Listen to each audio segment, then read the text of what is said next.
And howdy, everybody. Eric Allard here at Tilson Homes, doing another installment of Tilson Live. We are live again this week. We're on Facebook and YouTube. So we want you to join in, put all your questions in the chat.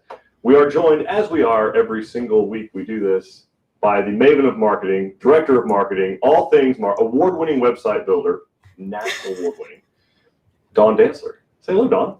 Hi, everybody. How are you? I know you at one point you want me to settle on an introduction, and I will, I'm sure, but I'm not there yet. So we have the esteemed pleasure of being joined by a veteran in the land development excavation business, a gentleman that has done work for me personally and for Tilson Homes, and so grateful to be joined by Mr. Daniel Dean. How you doing, Daniel? Super stinking amazing. All right. So, glad to be here. Awesome. What a privilege. Well, we're thankful that you're here. And that's what I guess it's probably cats out of the bag. We'll be talking about all things land clearing, excavation. I think you're going to help with exterior color selections and interior choices. No, like I said, I go silent on that. But no, I love talking about land clearing and dirt work. I've been doing it for 28 years. Since I was a junior in high school. Started out in the timber business, going out and cutting timber and doing logging jobs, and quickly found myself doing land clearing, and I was done clearing the land, and then customers are like, "Hey, will you build my pad for me?" I'm like, "No, I'm scared of that. I don't know anything about the select fill and the proctor testing and the PIs and densities and compaction testing. All that stuff just scared me. But once I understood it, it's pretty simple. I'm pretty good at explaining it and communicating, talking about that. And once I started doing that, then the business grew from cutting the trees to clearing the land, to building the pad and the culverts and the roads and the driveway and the drainage and the grading and all of those important factors. And there's so many important factors that have to be taken consideration when you're wanting to build your new dream home. And that's what I love doing. We get to help people fulfill their dreams. Man, awesome. We're about that, same values, and just grateful that you're here and joining us. Obviously, a fellow hometown Montgomery County boy, so always good to find people where we're from. So tell us, we got people joining in, Dawn. Where are they coming in from? We do. We have Barbara coming in from Sugar Land. All right. We got Jennifer. She's actually watching from Tucson, Arizona. All right. Christopher's building in San Felipe near Cameron, Texas. Excellent. Robert is actually asking a question already. So he is preparing to get started having his water well drilled. Can I have someone come and look at our site? He has a possible cave 110 feet below.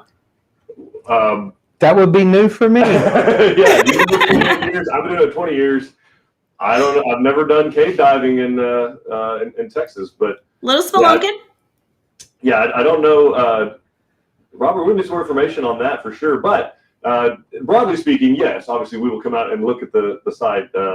Daniel and his team can, or obviously Tilson can. So we would be perfectly glad to go do that. But it sounds like you're well on your way to making this happen. If you're having your water well drilled, you're pretty well committed. So that's fantastic. Congratulations. And yeah, they find some interesting things. When they were drilling a well one time for me, they broke a bit for the first time, and I'm not in a rocky area at all, and broke a bit off. And What'd they hit? I don't know, rocks. Seemingly, we didn't know, like 400 feet down there somewhere, there were rocks, unbeknownst to us. I didn't put them there, so I don't know what to tell you. I know who put them there, but it wasn't me. Awesome. Anyway, so that's great. Yeah, Robert, give us a shot. We'll come out and take a look and see what we can do. I'm not getting a cave though. No. Donna's in Plano. Depths. Oh, Marble Falls, beautiful. All right, Donna Lee, thanks. Let's see. Jorana's in Helotes. Signed contract on a canyon. We'll be building in Pipe Creek. Pipe Creek, and thank you for not calling it Pipes Creek. Good job. Amy's signing a contract this weekend. Exciting. Yay. Wonderful. Congratulations. Awesome. Thank you for choosing us. We got Runner Dude watching from Mountain View, California, originally from Dallas. Fantastic. And then another out of state. We got Kathy coming in from Colorado, building in Lavaca County. All right. Shiner, Texas. Things are two down there. So, all right. Well, so obviously we're going to talk about, what we're going to talk about, Don. What are we doing again?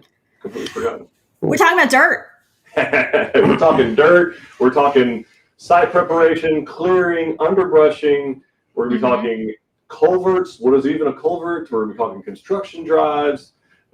These are all things because, as Daniel, as you know, and you work with a lot of the same customers that we do, and that's, they've done kind of the subdivision thing, right? They've done the master plan community or some type of deed restricted subdivision, and that's great. It was great for raising the kiddos in the school district and all that.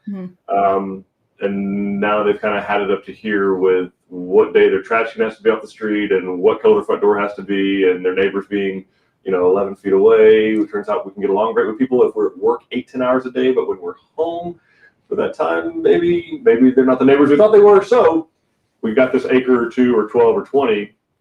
So what in the world, like, where do we even start? How does someone know where they're going to even think about putting a house on there, and what all goes into that?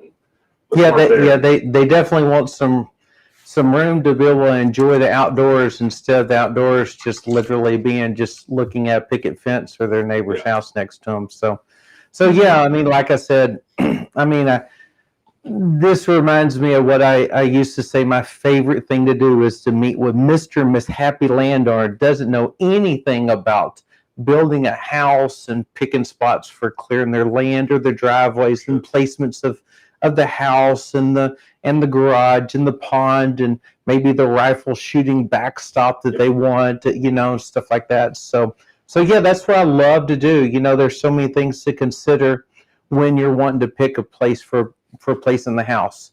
Number one, I think one of the most important things is the elevation. If the street's right here and then it slopes down a whole bunch, and and say for instance, if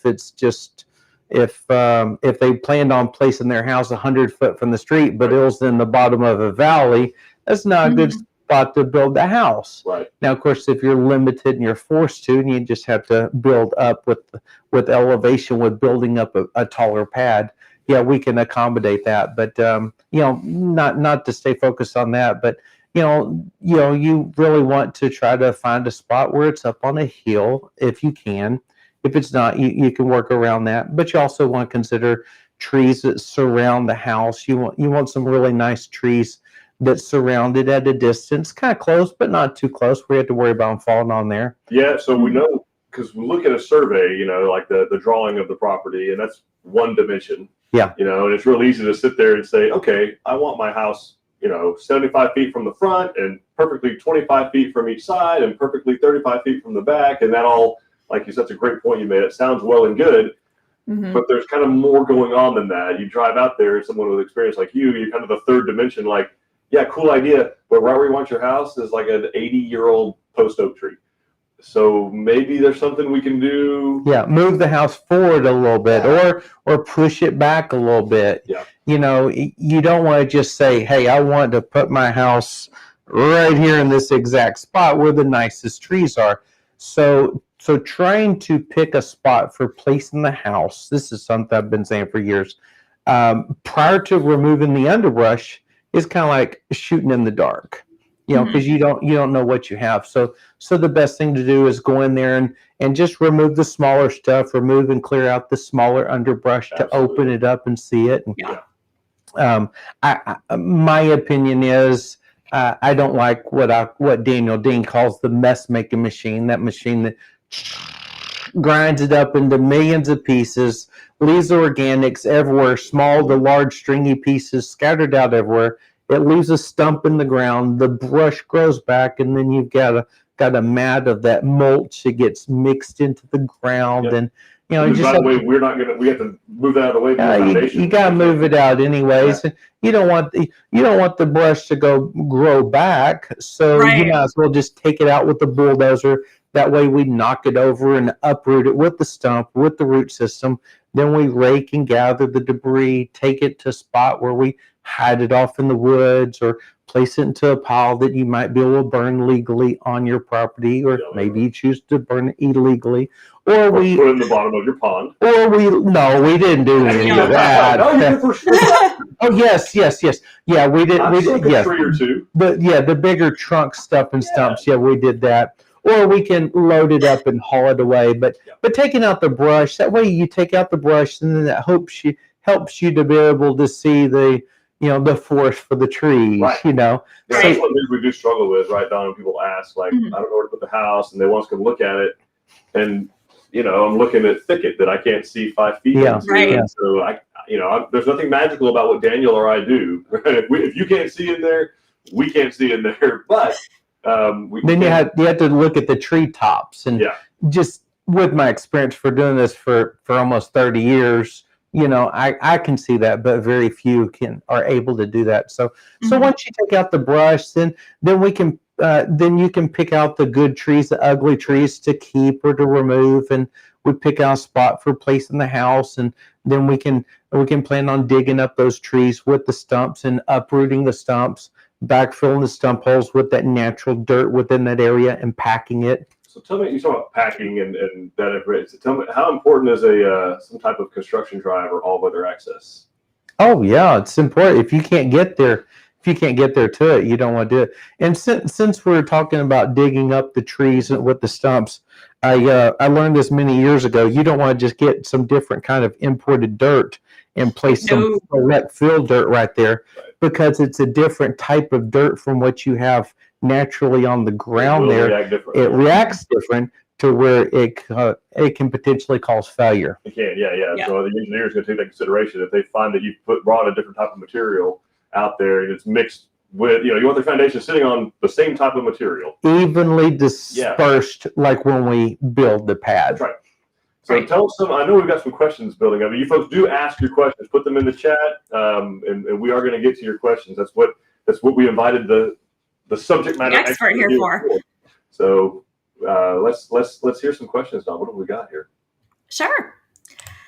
We have a friend over on YouTube asking, I've got 1.5 acres with 2 homes. Can we still add another home to the land with another septic? Would really like to work with us. They really love their houses. Well, thank you for the compliment. Yeah, so you got 2 homes. Can we still add another home to the land with the other septic? So that's going to be up to the county in which you're building. So the counties do vary on what they'll allow to be done and what they won't allow to be done. Just Montgomery County, for instance, you have to have a minimum of 1.5 acres to do a water well and a septic system both. And then what starts to happen is septics can't be located within a certain number of feet of the home itself, and they also can't spray or do their application within 10 feet of a house. So we start to have 2 and 3 houses on a piece of property that starts to kind of carve up what can be used. But it's going to also be up to the county, number one, what they will allow, and then it will be default to the TCEQ regs on the additional septic system. Do you have enough room, get enough square footage? So 1.5 acres is like 60,000 square feet. Is there enough square footage to do your surface application of your wastewater? And that's a calculation that they can do based on the percolation test they'll do, that the septic designer will do on your soil. Okay, perfect. Maybe is the answer. That's a long maybe. Answer to say maybe. Solid maybe. Larry is sharing he's building in Stonewall. They're clearing for rocks, dead trees, and some stumps. Got a lot of rocks to clear for his yard area. Yeah, so that's definitely out there in the hill country, and rocks are a real thing in the hill country. And sometimes they're this big, and sometimes they're the size of a Volkswagen. I do have a big hammer for a big excavator, so I can hammer those out. And he has ear protection as well. I haven't done that yet, though. We don't have any around the greater Houston area. That's more for demolition, of foundations and things like that, if that needs to be done. So, Courtney's sharing she's building a San Jacinto right outside of Marble Falls. Everyone's moving to the hill country. Everyone's moving there. Amy's sharing she's actually going to be building in Bell County, the Grove, Texas. Very cool. Melissa's watching us from Phoenix. She just had her stakeout yesterday in Greenville, building a Canyon B. Beautiful. Thanks, Melissa. David is asking if Tilson will ever do a land and home combination, or do we strictly just build the home on the buyer's land? Yeah, David, it is things we have kicked around, but traditionally we do them much better, just appealing to that customer who already fell in love with the land. That's exactly where they want to be, and we're in the home building business, not in the land acquisition business. We figured out it's a different set of expertise. Tracy is building in Henley. Beautiful. Jorana is sharing that she is actually also building a canyon. See, she's waiting on her stakeout. Okay. Amy is also asking for the link that talks about how to prepare your land. Need to know what's involved. Yeah, I think Kelsey, somebody got her that one. Yeah, Kelsey sent you the last seminar, but this one we're going to cover a lot of it too. So I would say watch this one and then go check that one out. Marcel is asking, my lot has a minor slope downward. What is needed to level the land and any kind of cost estimate? So apart from the cost estimate, because that's going to be hard to deal with, what's the first order of business? Well, the first thing is to strip off the topsoil from the area, and then bring in the select fill. Select fill is a classification of dirt where it's mostly sandy material, but it's got enough clay in there so that when we compact it with the machines, it will bind and hold together. And that way, when beams are dug out or piers are dug, that way it holds in place. If it has too much clay material in there, the PI is greater than 20, 30, 40, and that material is really expansive. It will expand and contract as moisture is added or subtracted to it. So you want to have the lower PI, which is the 10 to 20 PI, where it's just enough to work. And so we bring in the select fill and we spread it out with the bulldozer, and then we roll over it with the compactor to compact it. And then I'll coordinate a geotech company to come out there with the newt gauge and shoot the dirt and test it to make sure to verify and validate that we meet or exceed at least 95%. Standard practice. Yes, sir. So, yeah, yes, what Dan's referring to is a cut and fill compacted dirt pad. Right? That's our East Texas lingo for it. Yeah. And that is, yes, certainly how we attack some of those situations. And it depends again where you are in the state, because Texas is a big place and it turns into wind and road real quick. There are some places.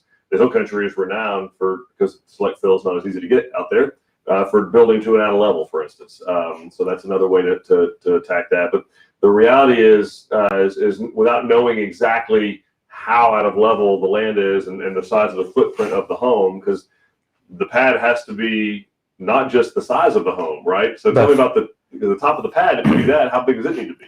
But you want to overbuild it by 5 foot on all sides of the pad, because if it just slopes off right there at the edge of the house, that can allow it to erode away, and and the integrity of the pad is not strong. So if you overbuild it, it holds the integrity of it. Now, one thing I do want to come back and say before we pull off of that one, that if the property is sloping downward and then he wants to build his house, and then you definitely want to come up probably at least a foot high, and that 2x12 is a form board for the foundation. So that way, if it slopes a bunch going toward the house, you probably want to build it up at least a couple foot, and we make it level from that point. And then we make sure to have a lot of builders like to do a 3-to-1 slope, but I really like to do at least a 4-to-1 slope. That way it doesn't, that way it's not too steep. I think mostly when I see our engineers call for it, it'll be a 3-to-1. I've seen them. We used to do 2-to-1 at times, and you gotta be a mountain climber. To the side of the 2-to-1. You got a 45-degree angle coming off of your pad. So anyway, that's, and then basically it's going to be labor, tractor hours, dozer hours, and the cost of actual material. How many cubic yards of material have to be brought in? So that's how the cost will be ultimately determined. Great question. Thanks for asking. And that's all something that's going to happen. To be clear with everybody, that's going to happen after your soil test, correct? Yeah. We don't want to start touching dirt until the engineers have kind of analyzed what you have going on. Typically, yeah. Unless Tilson has told you we're going to do a pad and roll with that, in which case we'll get someone like Daniel to come in and do that. Otherwise, don't come out and just start doing that yourself. Or if you do, you be sure you want to talk to so let's go there. Conversation. You definitely. A guy says, "Hey, I'm going to come free out. Dirt. Free dirt, yeah, free." No, tell me free what dirt's that the looks dirt like. you don't want. Yeah, and you don't. Yeah, there's a reason why people are often getting rid of the dirt and wanting to haul it away, because it's no good of dirt. And also another thing is, you don't want to just have somebody. When I build a pad, I don't just have 20 dump truck loads of dirt delivered out there, and then I go out there and spread it out and roll it in, because you really want to place the dirt when there's good moisture content, so it's dug naturally from the ground. load up in the dump truck, we deliver it to the site, we drop it where we want it, we spread out with the bulldozer, then we roll over it with a compactor when it has good moisture content. If it's dried out, we can't use it. It won't compact. Yeah. So it's a timing thing as well. And plus, it's nice to do it in lifts where we drop it in a spot. We spread it out and roll over it, and then dump trucks come in and they roll over it, and the compactor rolls over it, and then it's a process of doing it that way. And I want to be clear to folks, it's not to say that if you've already had a pad done, for instance, and maybe it wasn't done this way, it's not to say that it can't be built on. I don't want anybody to freak out on that. There are such things called a nominally built pad, which is basically not compacted. It was dirt that wasn't just brought out there and spread. Maybe it was last week. Maybe it was 25 years ago. What will end up happening is the engineer, when they come do their soil test, they'll know. Okay, they'll be able to tell as they go down what was original and what was not. It's kind of a very good truth teller, and they will design a foundation that will perform. You know, in some cases they'll have us dig through and do hard points or something like that. At various intervals around the foundation. We had to do that on our new model home, the Canyon model in Bryan, because we had demolished an older model that was there. And so the engineer was like, you know, because we disturb the top 12, 14 inches of that land so much, I'd be a lot more comfortable with doing some hard points. Made total sense to us, and so that's what we did. And so what Daniel's describing is, I mean, ideal, optimal, but I don't want to scare somebody off who's like, oh, well, can't build on this anymore. That's not. I think that the technical term I've used before is that our engineers get twitchy if they see unknown dirt. So they're going to want to do a little bit more research. They're going to want a little bit more substantial of a foundation because they don't want your house to be twitchy. They want the house to be good. So they're going to recommend some further testing and some more robust foundation if they're seeing unknown dirt. So it's best, if you haven't yet, to not disturb it. So they can tell you exactly what kind of dirt they want to bring in. Awesome. All right. Kenneth is letting us know he had his pre-construction meeting with Zachary on Thursday, and if it ever stops raining, we'll start building his home. Yeah, if I remember right, Kate, you're in Brazoria County, so I feel it for you, brother. I know it's damp, to say the least. It's a little damp. Yeah. We have a friend over from YouTube asking, if I pay cash for my home, how long does it take to have the home start to being built? Well, I mean, it does take out. I mean, it'll take out some of the time because we're not going to have to do an appraisal. We don't have to wait on a lender. But it's still not, all of the things that we're talking about today still have to be done, whether you're paying cash or getting a loan. So we're still going to have to get the lot underbrushed or obviously cleared. We'll have to do, a construction drive of some sort in there with a culvert if that's necessary. We'll talk about a culvert here in a minute, because the soil testing rig, it's not a hand done deal. I mean, it's a drilling rig. I mean, so it's a large tandem axle truck that has to get on to the property and be able to drive to where the house is. So like if it's 75 feet or 150 feet, they got to be able to get to it. So we got to do a soil test. We do a geotechnical investigation.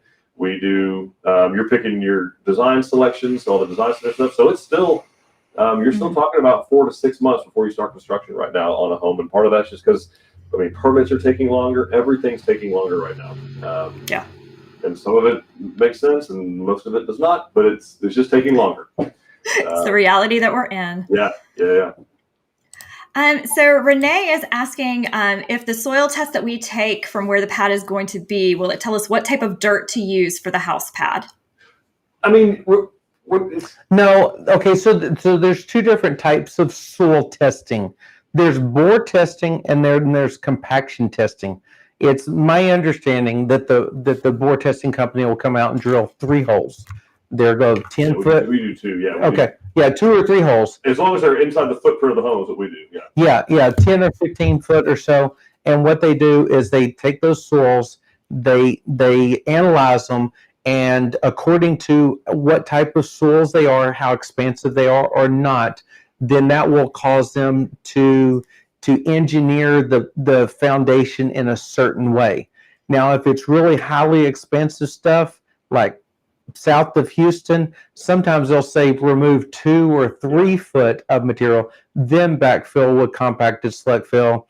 Some of them, when they say 3 or 4 feet, I tell them go get another engineer because that's going to cost a whole lot more money. It's not necessary. Having at least 18 inches of compacted select fill, in my opinion, just as a dirt guy, I think is plenty, but 2 foot is definitely some overkill.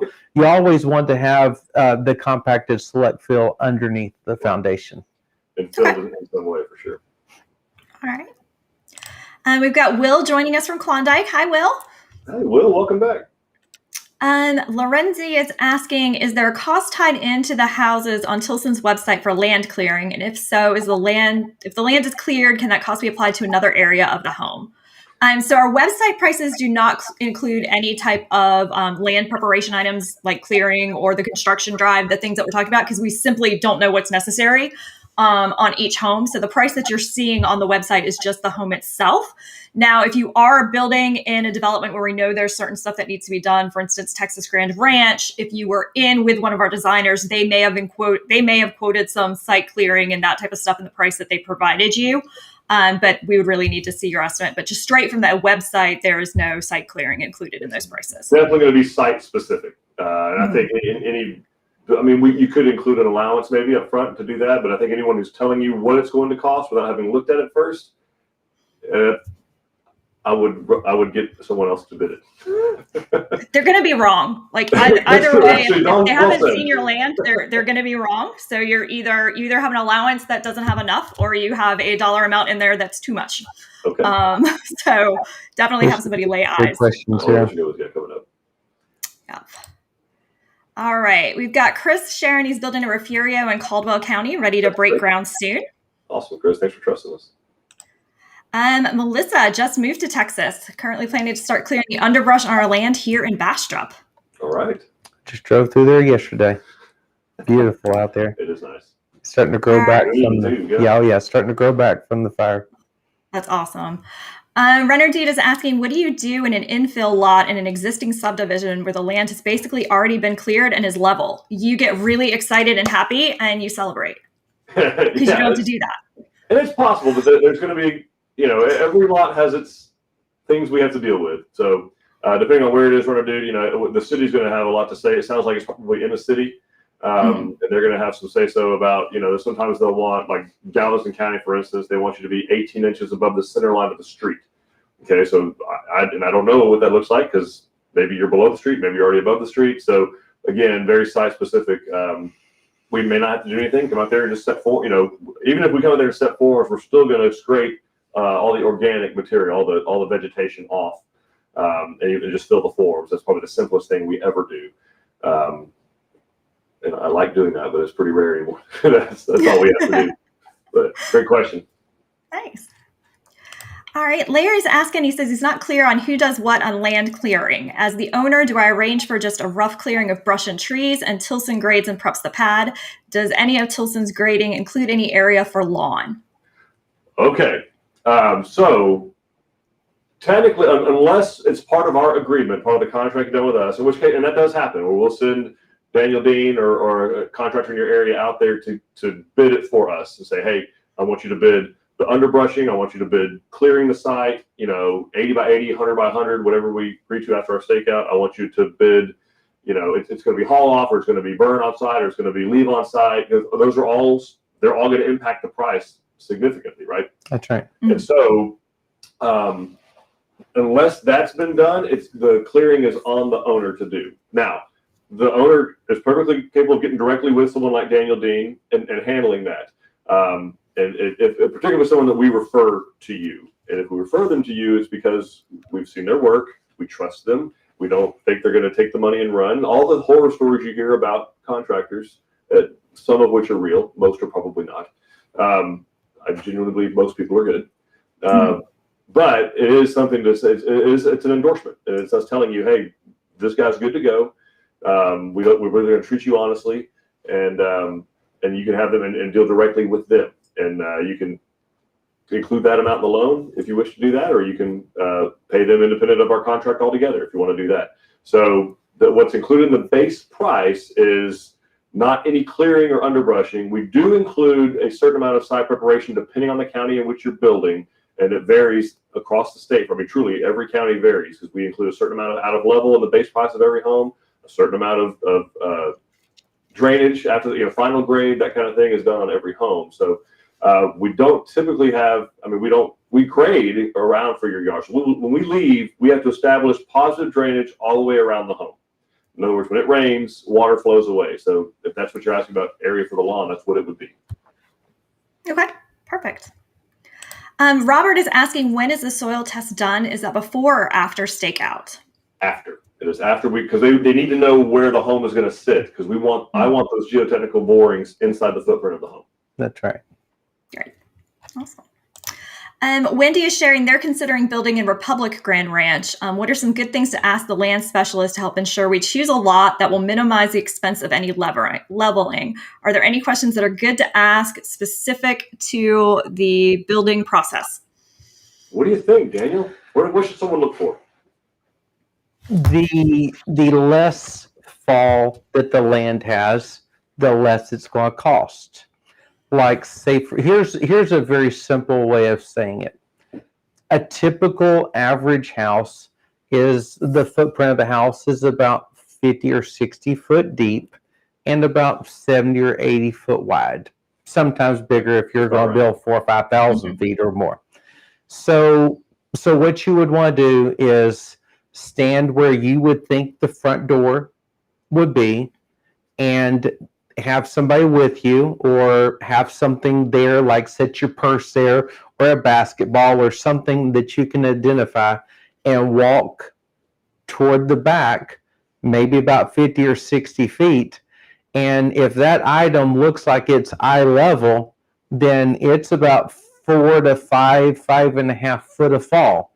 So a pad like that, it could cost $40,000-$50,000 to build that pad.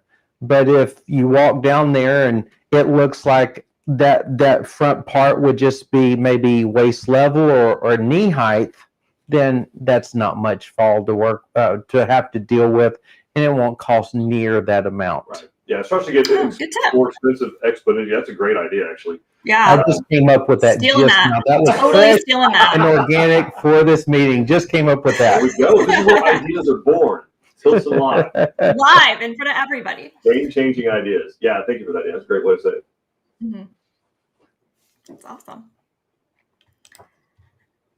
All right, Renee, we're building in Angelina and Brazoria and are preparing our land now. Once we finish the house pad and fill for dirt, we were advised to do hydro seeding to help with possible erosion. Sorry. Would we want to do hydro seed on the slope coming off the house pad? So I did, and yeah, you can. It's not. I mean, I'm gonna say it's rained crazy in the last 2 months, and I'm not sure. And I can tell you, even with the amount of rain we had, hydro seeding wouldn't have solved the problem. It's better than nothing. I will say we are going to typically dress it up in that area. Part of our price is on our final grade will be dressing. We're not going to dress the whole pad, but we are going to dress it up some where it's going to wash out. That's what they do. Even this is a bad to the bone job that these guys do. An 8-inch rain is an 8-inch rain. Okay. Mm-hmm. And if there's nothing there to hold that dirt together, you're going to get water's going to find its way. If we know nothing else about water, we know it's very powerful. Go. I came up with a saying years ago: if the grass doesn't stay, the dirt will wash away. There you go. Yeah. So hydro seeding around the edges is perfectly fine. I'll say prior to construction, it's going to get, if you're doing it prior to construction, it's going to get walked on, stomped on. We're doing brick, we're doing framing, we're doing all that stuff. So it's probably not going to make it. But if it's something that you just really want to do, you can do it. I do want to say that, and because I own a hydro seeding machine myself, I think that if there's any hydro seeder guys in the industry watching, they would not like what I'm about to say, but I've been saying for years that I think that hydro seeding is overrated. You can see where you broadcast it because it has some wood and paper mulch and has the green dye, and it looks pretty for a couple days, but then it fades away. But it still has grass seed in it, and really just broadcasting out some cheap Bermuda grass. Yeah. I'm sorry, some cheap winter rye Yeah. or some millet is plenty, and they'll start growing within a week and a And half. you can grab that at Home Depot. Yeah. And something like that, or your local feed store. Support your local feed store. Grab some there instead, and yeah, you can throw that out. It really, with all seed, it has to be to really take root. It needs to be disced, and you're not going to be disking it in a pad anyway. So if you want to just kind of throw it around, something fun for the kids to do. They can throw it around, maybe write their name in the dirt, in grass. Who knows? Yeah. Now, speaking of erosion, if you've got a big area like you're building a pad for a swimming pool area or a barn and stuff like that, and you've got a lot of water that falls on top of the house and off to the sides, it is important to get grass good and established really good as soon as possible. But if you still keep on fighting erosion, it is best to create an inlet where you create an opportunity to let the water flow into a pipe and make the water flow. Don't let the water flow on the slope, but make it flow in a pipe and then outfall to the lower elevation. Yep. Nice. Good. All right. Don is sharing that his plumbing started in his rice paddy. So glad to see some progress there. You've been struggling, Don. I'm glad. Thank you. Yes. Shelby is asking, how often do our home prices change and adjust along with the lumber prices? Pass to Don. So Shelby, the short answer is they change as often as we need them to. It's, prior to the current marketing conditions, we would say that we adjust them quarterly, but it was always kind of an at least.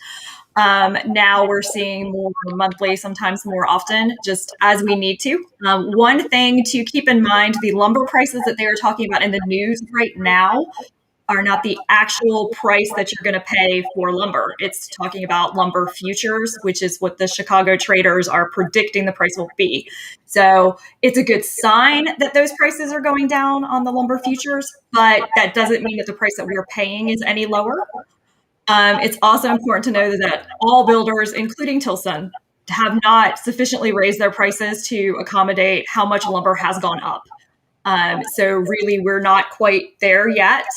So it's probably not the answer I know everybody was hoping for in this question, but our prices are not going to go down with lumber. We probably will see some more prices going up, and we're hoping that things are going to stabilize. Shelby, and for others watching, maybe later they watch this thing. This is the end of June 2021. Prices, while they have quote gone down, lumber futures have gone down. They are still over 200% more than they were 1 year ago. Mm-hmm. So when someone says lumber prices are down 30 or 40%, that's kind of like a furniture store doing a 30% off sale. It doesn't mean anything. Forgive me, all furniture owners out there, furniture store owners. But it's also important to know, while we talk about lumber the most, it's not the only thing that's gone up. It just had the most sensational percentages. Things that were already kind of a higher individual cost to begin with are still just as high. Copper is still going up. Steel is still going up. Labor is still going up. It's not the only factor that builders are facing. Diesel's moving a little bit, which makes dirt more expensive. So yeah, but great question. And they typically change, like you said, quarterly, but right now we've been having to go month to month because that's how when we get quoted our prices from our vendors and suppliers. Yep. All right, but great question. Jennifer is asking, we're planning on putting in the water line from the main road to the site of the house. How close do we need the water line to be to the site of the home? They're on 10 acres, no electricity or water on the land. The surveyor's coming in August. Golly, that's how bad. By the way, read that into that. Surveyors are backed up for a month, 6 weeks. So anyway, to answer your question, the base price of all our homes includes 50 feet of water line already included. So if you got it within 50 feet, you wouldn't owe anything to us. Otherwise, it's just a price per the lineal foot, and you're just talking PVC pipe. It's nothing crazy, but 50 feet is what we include. So that's all you need to do. All right, perfect. We have a question from YouTube. How high will you be able to raise a house being built in the country? What's the tallest pad you've ever built, Daniel Dean? 17 feet of compacted select fill. Just happened north of here on the west side of Willis. The man had a house and off on the side of the house it went down a whole bunch. And he has a few Corvettes, and he didn't want to put a shop building on the side of the house where it was higher. He wanted to put on the lower side, and we brought in 780 loads of dirt for a 45 by 65 shop building. How long did it take to run 780 loads of dirt? Oh, about 3 days. Okay, so we're not going to do that, most likely. It can be done, but we're not going to do that. I mean, typically, we depending on where you're building, again, it varies by county. I don't know exactly which one, but typically between 12 and 18 inches above the natural ground that you see out there, the high point of the natural ground. Now, in some counties we include 12 to 18 to 24 inches of out of level of drop, and we're just talking about the footprint of the home, not the entire property, the footprint of the home. Mm-hmm. So, if they're building in a low area, I mean, his question is, how high will we be able to raise the house pad? We can really build it whatever you want. Yeah. Whether you're wanting to build a 5 foot tall pad or a 7 or 8 foot tall pad, I've done all those and even lower, because especially when somebody's down there in the near the Brazos River and that lowland, they need to build up. Of course, if you're building it somewhere like that, you need to get with the county and make sure that you get that approved. That's a really big deal, to bring in dirt. Yeah, start displacing all that. Into floodplains and floodways. Yeah, theoretically, you are changing the floodplain by displacing that much water, by putting that much dirt in. So that's right. But there's a point where it becomes cost prohibitive, right? Like, you don't have to keep bringing in dirt. Like, higher than the center of the street is a good place to start. All it takes is money. We can just about do anything. Yes, he's right. We have Don has a saying for that about what we do is about Yeah, we stole that from Holly. It's whatever is in the rules of your imagination, the rules of physics, and your budget. Yeah. I do want to say one thing. That in a neighborhood where there's very few remaining lots left available to build a house on, there's often a reason why for that. Because the site cost. Say, for instance, the average site cost could be for the clearing and building a pad could range anywhere from 20 to usually 25, 30, sometimes 40, $50,000 or more, or whatever. It can a big range that it can be. Sometimes if the site cost is $50, $80, $75,000, that's the reason why those lots are still vacant. Mm-hmm. Don't have a house on them. Something to think about. Yeah, usually when it's the last thing hanging around, there's a reason. Yeah. Kathy is asking, how deep are the soil samples? So, Kathy, we try to go 15 to 20 feet, depending on where we are, and we hit that most of the time. The only time we won't end up doing that is if we do encounter rock. Well, if we encounter rock, and it's rock, not like 4 to 10 inch pieces of rock that we drill around. If we hit rock, we stop. Like, there's no reason to keep going. Yeah, you're good. So yeah, you'll see them do like a test pit dig in that situation instead of the soil bores that we were talking about. That's right. Yeah, that's exactly right. They'll bring a skid steer, a little mini excavator out and do that and go. So. Yep. Runner Dude is asking if we recommend getting a soil test done before putting an offer on land. Would you learn something that makes you decide it's not a good location to buy? I mean, typically where you're buying is roughly in the area you want to be anyway. The soil test, while it can change some, probably not that significant. I wouldn't spend the money. I don't think so. I wouldn't do that, no. It's very rare. Very rare. Usually you'll see that like a commercial application. If they're doing like a phase 1 environmental, they're going to build storage buildings or some kind of large like commercial project that Daniel would work on. But we don't typically see that in the residential. Go ahead. Sorry. The location where they would be able to take the soil sample before you purchase the land might not even be meaningful for you, because odds are that land's not clear and it doesn't have any type of access to the property that we can get the soil testing equipment to where you would want to put your house. So you would just be taking soil samples from the front, which doesn't necessarily give you any indication of what kind of soil is under where you're planning to build your home. I would say it's most important to consider, what happens during big rain events, and that's been huge around the Houston area for a few counties in the last few years. That's the most important thing to affect a decision. That's great advice. Yeah, good advice. Sarah's sharing that she got her foundation poured after months of rain. So shout out to Ty for making that happen. Thank you, Sarah. Great job. Renee is asking, she's wanting to get a leaf filter gutter system installed on her house that she's building with us. Could the gutters be installed before the build is complete, or do we have to wait until afterwards? I would definitely wait till afterwards, simply because we'll still have touch-up that we're going to do around the fascia, around all of the hardy soffit and all. So I wouldn't want to do that right away. I'd wait, because also downspout placement is something to think about. You know, you may not have thought all the way through about how you want your landscaping laid out.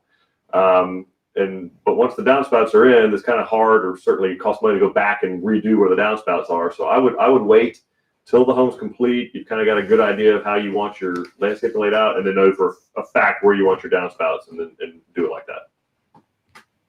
Okay. A question from YouTube. What do I need to start the process when going into talking with a Tilson consultant about a home being built if I know what floor plan I want and it is not financed?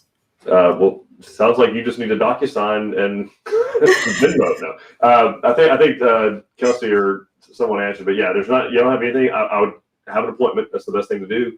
And the sales consultant will guide you from there. I mean, we make it pretty simple. I would say if you have it, bring in your survey so we can kind of take a look and make sure that house that you're interested in is going to fit on the property, and kind of talk about where to place it and what kind of setbacks and things like that you have. That'll help them during the process. All right. So Sherry's asking to clarify, the price for the house does not include a standard slab. What is the general cost of a standard slab, and what is a standard slab? No. That's not what we meant. We are being confusing a little bit. The price of your home does include your foundation on a standard slab. Some of the stuff that we're talking about with extra cost is something that we might discover once we actually do your soil testing. But the soil testing and the slab for your home is included in your price. It's just within each county, what we've included in that price is a little different. So we know that certain areas of the state are a little bit more out of level than others. So we're going to allow more out of level in that area than we would in an area that's flatter. And then some areas we do build on a dirt pad. So there's an allowance for that's already included. Things like that. But no, your house is coming with a foundation, we promise. Yeah, remember, we're talking about an area, a third of Texas that we build it, a little over a third. So we're kind of trying to hit a broad audience here with these, but your pricing will be very county specific, and what's included in the slab in that county is very county specific. How wide the beams are, how deep the beams are, what kind of pad, if it is included, all that's all in the base price already. And what we did, we based that on about 5 years of historical data that we had from our engineers that they've been designing foundations. That's what we went with. Trying to be fair to people, we don't want to overcharge. We could go design to the most extreme foundation we ever had to do in Brazoria County, but that wouldn't be fair to like 80 people that we're not going to have to do that for. So yes, you get a foundation in the base price of all of our homes. Yes, absolutely. Warranted by us. Which is also a great segue to Rusty's question. Why is there such a price difference between counties for the same floor plan? Example, Arath versus Brown, close to a $20,000 difference. So it comes down to kind of what's included in those counties. So what's included in the allowances. In some cases, you could be looking at a climate zone 2 versus a climate zone 3 situation. In climate zone 3, you're getting spray foam insulation standards. So there's a lot of things that are getting factored in to that price difference per county. And that's one of the reasons that we offer that, because we want to be clear with everybody that where you're building definitely affects the cost of your home. And getting dirt, honestly, like where you are out there, that's, Erath and Brown counties, for better or for worse, I'm all about it because it's away from people, but it's way out there. Hauling material, hauling equipment out there, getting labor out there is difficult, particularly right now when new home construction is going crazy. It's very difficult to get trades to go, and they flat out charge more money. And then concrete will be another one that drives that. Concrete prices vary extreme by county, particularly in Northwest Texas, where you're talking about. It can be a $30 a yard difference, and that's a lot. Mm-hmm. All right. Robert is asking if Tilson provides the electrical pole, or do we go through the electrical company before construction begins? We provide it. All right. Kimberly is sharing she's still a couple of years out. We had in mind the plan we wanted. Now we're anxious for the new model in San Marcos to be built so we can see it. That kitchen she is in love with. Yes, it is a great kitchen. I'm excited for that one. We're hoping we're going to get everything approved and get started soon.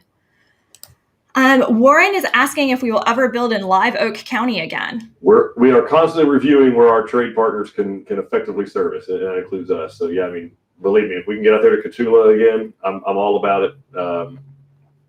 One of my favorite customers I built for was in Cotulla, Texas, in Live Oak County, and just right now it's a struggle with labor, honestly, and we don't want to set a customer up for a bad experience. So if we can't make it happen effectively and execute well, we're not going to. I know Daniel's got a fixed service area that I can't go down there with the bulldozer. not unless you stay there for like 7 months and doing a big project, but it's a long way.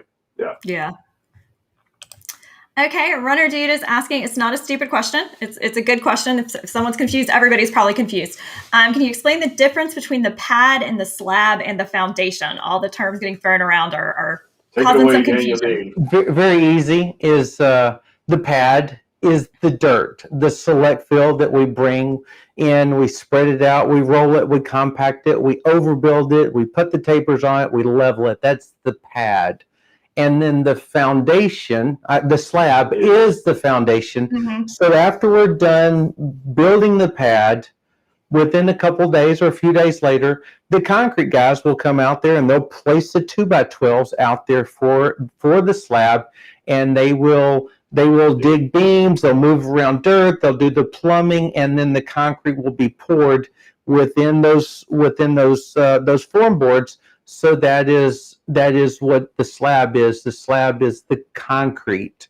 Yeah, I think we're some of the confusion coming in is not 100% of homes are built on a compacted dirt pad. Some homes are built on what's called build to grade, built on the natural. So the forms are set at the high point of the property. Those forms are then scraped out, and then in that case, it's just doing a slab or the foundation, which, like Daniel said, that's the same thing as the concrete. That's being done on grade, and so that might be where confusion is coming in. Is not 100% of homes have a compacted dirt pad. So that might be where the confusion is coming in. Yeah. So Yeah. And a slab is a type of foundation. It's a foundation we use in all of our homes. So that's when we're using that term. To us, it's the same thing. Yeah, foundation could be crawl space. Foundation could be pilings. I mean, those are all foundation systems. We use a post-tension slab on grade. Sometimes that grade is a compacted pad. Sometimes that grade is natural ground, depending on what the engineer says. Yeah, perfect. And how we feel about what the engineer says. Say it like it is. Yeah, they're experts. We've been doing it a long time too. That is all the questions I see, folks. So if you have any burning questions, start typing. I know we did want to talk a little bit about culverts. Yeah. So what is a culvert, Daniel? When is it needed, and how does that process work? And I actually kind of have a picture when we're talking about all-weather access. This is what we're talking about. Yeah, a culvert is basically a pipe that's in the bottom of the ditch that allows you to be able to access from the road or the street onto your property. There's few different pipes that are used, and that's RCP, which is the reinforced concrete pipes. I just simply call them concrete pipes. And then there's the HDPE, as I can see this picture on the right. That's the black plastic corrugated pipes. So I love the HDPE pipe. I think it's great. Simple way of putting it, 25 years ago, before I was even setting culverts, I did a logging job, and man, we just rolled that pipe down the bottom of the ditch. We spread out 2 loads of clay across there, and then a couple hours later, we were rolling in out there with 90,000-pound log trucks rolling across it without a problem. So So that's the difference in between them. And then there's the metal ones that what people call tin horns.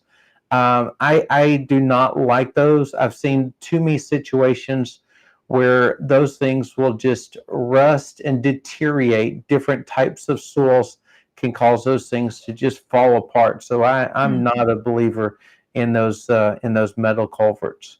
Then also pipes are used for drainage and say for instance when you build your road or your driveway, if your property is tilted from the left to the right and your driveway is on the right side of the property and you put a driveway in, you're going to block the flow of water, and you don't want water to flow across your driveway. So what we'll do is we'll create a swell on the uphill side to catch the water and force the water to flow in a pipe, then outfall to the other side. So, and of course, pipes are used for many different things, outfall structures for ponds, fixing erosion, dealing with erosion issues like I described a while ago. Yeah. So that's how it works. And yeah, mainly with the all-weather access is, again, it's we're not driving onto that lot with just pickup trucks. There will be pickup trucks, but there's some large equipment that has to go on there. Yeah, and then to talk about the driveway, it depends on what the subgrade is like.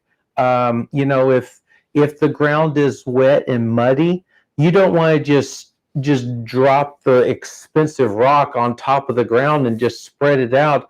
I mean, just little pickup trucks rolling across there can cause that, can destroy it, and it will not hold up. You can't just drop rock and just expect concrete trucks to drive across it. If it's wet and muddy down below, you could place a foot of that material and it will not hold it.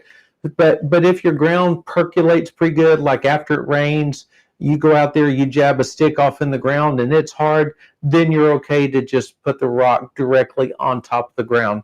Now, if it's wet, then you either need to remove that muddy material down to the hard pan, which is usually 2.5 to 4 foot down, then backfill with clay material or some select fill, and then put the rock on top, or treat it with some lime fly ash material to dry it out and harden it up. Or you wait. And especially that more so with pad compaction, with building a pad if it's wet, and that would definitely need to be something with another session there. Yeah. Talking about that with the wet subgrade issues. You can do more harm than good. Oh, we can talk about that for 15, 20 minutes, but I think we're getting close on our time now. Well, I think more questions have popped up too. That's a great explanation. Thank you for that. All right. For the temporary pole, will I need to contact the power company for all the materials? That question's from Renee. Yeah, we actually provide the temporary pole, Renee, so you don't use, sometimes we just need to know if they want the T-pole set first, and then they'll come out, or sometimes they want to come out first and we set the T-pole, and either way, it doesn't make any difference. But we are responsible for setting the temporary pole. There are some power companies out there that they provide their own, it's on the pedestal. We don't have to have a T-pole. I know Mid-South is that way, that they set a green pedestal that's got a 110 outlet on the side of it, and that's it. We don't have to do anything. So shout out to Mid-South for getting squared away. Awesome. Sherry is asking how many feet from electrical pole to the house. We would like the line underground. Is that possible? I mean, you can go as far as you want to. We include 50 feet, just kind of with the water line as well. We do go underground. But we can go further than that if we need to. We have a price per lineal foot to do that. But it involves some pretty heavy gauge wire, that's fine. That's what it's all about. So. Okay. Robert would like to know how big the deer mount is behind you, Eric. Well, it's a fallow deer. It's not a whitetail, so it's probably not as spectacular as you might think. It's a exotic. They call it exotic, but it's really not that exotic. But anyway, I don't know. I don't know how big it is. Looks like about a 18 or 20 inch spread. We're gonna go 20 then. We're gonna go 20 or 24. Maybe 24. It's like a fishing story. Bigger. That's exactly right.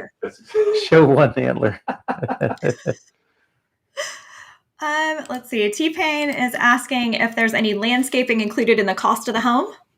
Depends on where you're building, T-Pain. Traditionally, we don't include landscaping in the base price, and we look at it on the website, the award-winning website that Don has built. That one, you won't have landscaping on there. But if you start to get into the sales offices where you're dealing in specific subdivisions like Texas Grand Ranch, Republic, one of those, then that pricing is going to include, like, it's the full meal deal.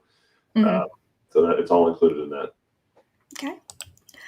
V. Johnson is asking if there's not a driveway on the lot, will you make one to get on the land? What do you do, Daniel? Sure, we can do it. Yeah, you have to.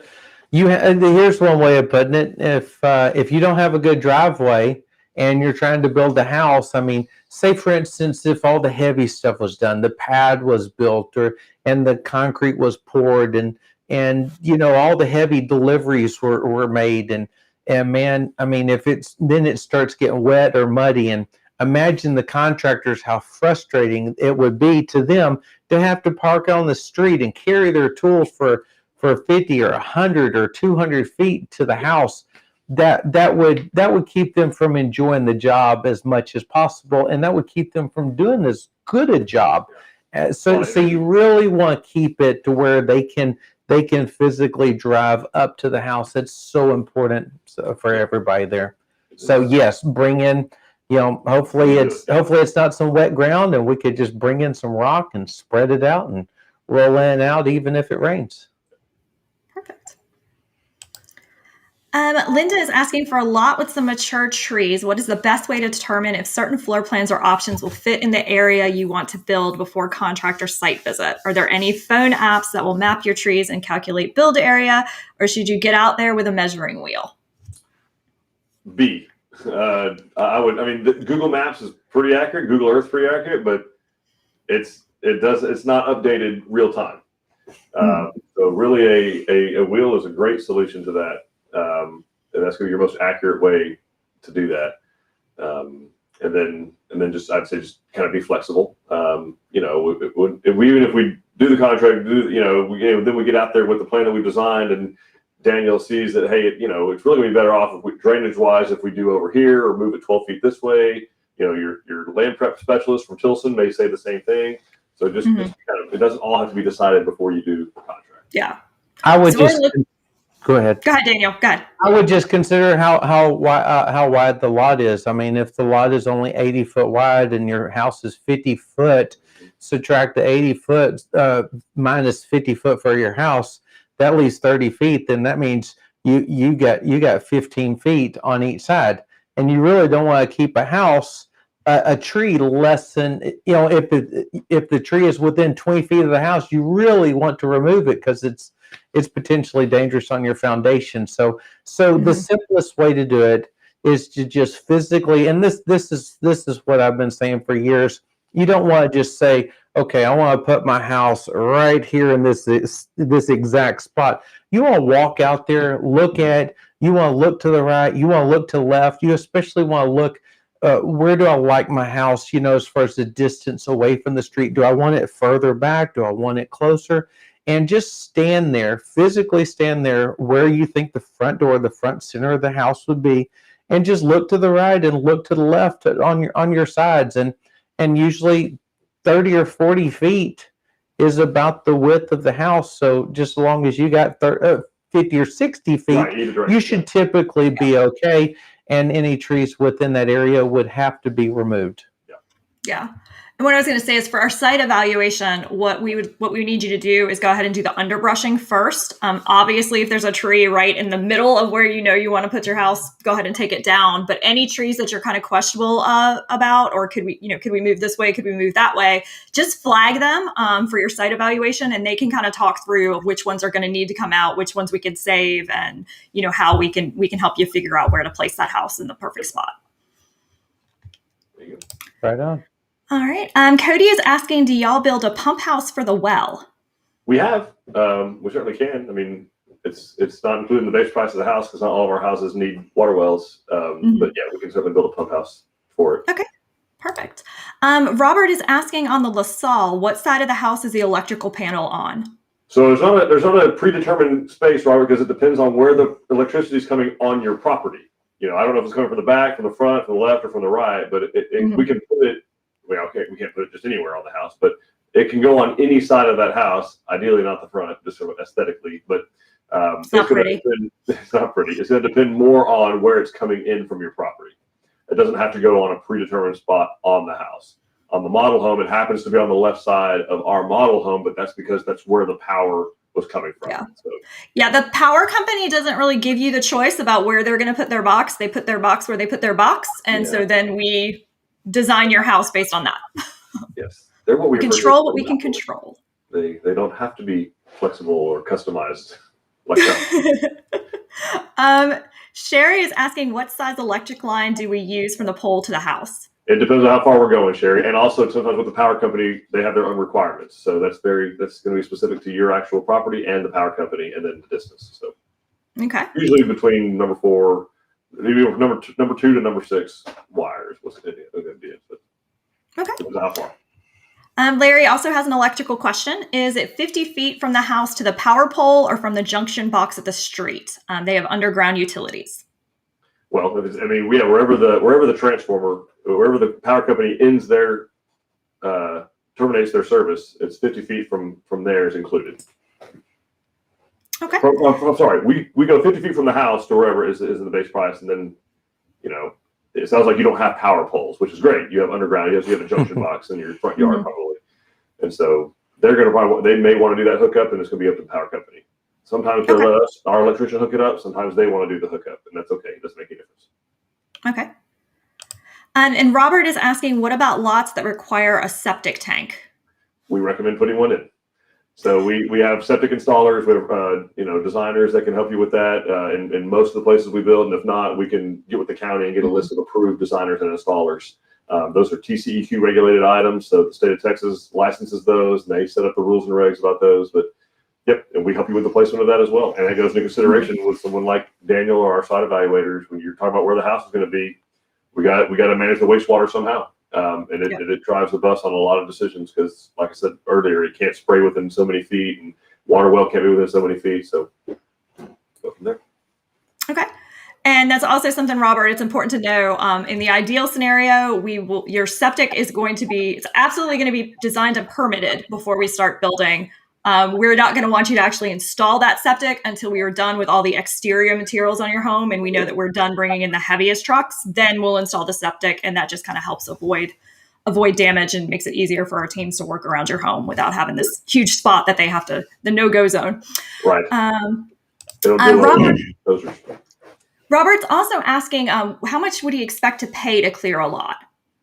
Ooh. So if we can clear the brush and the trees and the stumps and leave it on site, usually $4,000 to $5,000. If it needs to be hauled away, usually $7,000 or $8,000. I've seen some that might cost $10,000 or $12,000. That's not an average, but usually, I mean, it's best if you have the money to do it the best way, to do it the right way. So it's usually around $7,000 or $8,000. Yeah. Okay. That's how it's done correctly. Not incorrectly. All right. V. Johnson is asking, how much does a septic system typically cost? It's going to vary quite a bit based on where you're building. So, but they can vary anywhere from, and this is the whole state of Texas, but from $9,000 to $20,000 is what I would tell people. I mean, you can get some for probably 7 or 8, but I would budget somewhere between $9,000 and $20,000, depending on where you're building. And again, your local design center with Tilson can give you a much better idea based on exactly what county you're building in. Okay. They give you the exact price for permits and everything. Okay. And then Robert is asking, I already have a house design. Can you build the house? Don, what say you? So Robert, it's going to depend on the house style. It needs to be something that we are comfortable with, that kind of looks similar to the other types of homes we build. If you're bringing in a really modern, all glass, flat roof kind of situation that you don't really see on our website, we're probably going to say no. We're going to pass on that. Yep. And so, yes, we can build from your design, but we are going to do it a little differently than you expect because we are going to redraw your plans entirely. So what's going to happen when you visit our design center is they're going to take the plan that you have and they're going to find the Tilson plan that is most similar to yours and then start drawing on the Tilson plan to recreate your home. And that's because, like I said, we're going to redraw everything. So we're going to have conversations with you of the little details that you might have missed in your plan design, like how tall are the baseboards? Are there soffits? How tall are those? Those things that vary from every builder. And sometimes, quite honestly, exterior floor plan designers say to be determined. we're going to actually determine that with you and make sure that we've individually priced everything so there's no confusion on that. So that's why we're going to start that way. We're going to give you a ballpark price of, hey, we think it's going to be about this much. Are you comfortable with that investment level? And if you say yes, we'll send it off to design and drafting to finish off your plans. If you're not comfortable at that point, we're going to try to refocus you on one of our plans that might be a little bit more comfortable budget-wise for you. It looks to me like Robert just needs an appointment. Yeah, Robert really does need an appointment. So Robert, if you want to private message us your information, we can get that. We can get somebody to reach out and get your appointment set up. Because definitely modern farmhouse side entrance. Everything you're describing is something I'm sure we could be comfortable with. I am sorry to hear that you paid that much for your plans. We are still going to redraw them because we have to. That'll be in our system. We got to do the 3D takeoff on ours. So yes. Well, I tell you what, we're grateful that Daniel joined us. This was awesome. Thank you for doing Enjoyed this. it. Yes, thank you. How can folks get a hold of you? 281-356-DIRT. I've got his information. Or service@danieldean.com. And, a lot of these things that we've gone over are on my website. Mm-hmm. There's especially a page that says considering things when building a house, what things to look for. We discussed some of those, and I'm pretty happy with my website for the most part. I mean, I'm so busy, and I wish I could pour more time into it, but I'm about 60-70% happy with my website. It's very informative. People can learn a lot of things for it, and like you said, Eric, the more informed that Mr. and Miss Happy Landowner that wants to build a house, the more informed that they can be, the more comfortable and more confident that they can be, and whether I get to do the land clearing and build the house and do the dirt work for them, or whether Tilson gets to build the house for them, it's we feel best. We feel really good in our hearts that we always present the best information. For sure. We're never going to tell people what they want to hear. We always tell it to them like it is, because we don't want surprises, because surprises are never good. And it happens in land clearing with, I think it's going to be 50. They'll say, I think it's going to be 50 loads to build the pad, when they really know it's going to take 100 or 150 loads to build the pad. And people will often tell people what they want to hear to get the deal, and then it goes the other direction. That's not good. So that's the reason why we put so much information. That's the reason why we invest time into doing videos like this, so that we can have people informed, so they can be comfortable and be confident, and they can tell when somebody's telling them the right thing or the wrong thing. And that's and we feel good about that. And if we don't get to do the dirt work or the clearing for them, or if we don't get to build the house, we at least feel good that we present all the information and to them in the best way possible. So thanks for letting me be a part of this. It's been really fun. Thank you for doing this together. And I know we got some other questions. We can get those handled offline probably, and then but got to cut Daniel loose so he can go build dirt pads and make a living. So that's right. Thanks for this. Thank you everyone for joining us today. We hope this was helpful for you. Share it with friends, and we genuinely soon hope to make you part of the Tilson family. We'll see y'all later. Thank y'all. Bye everybody.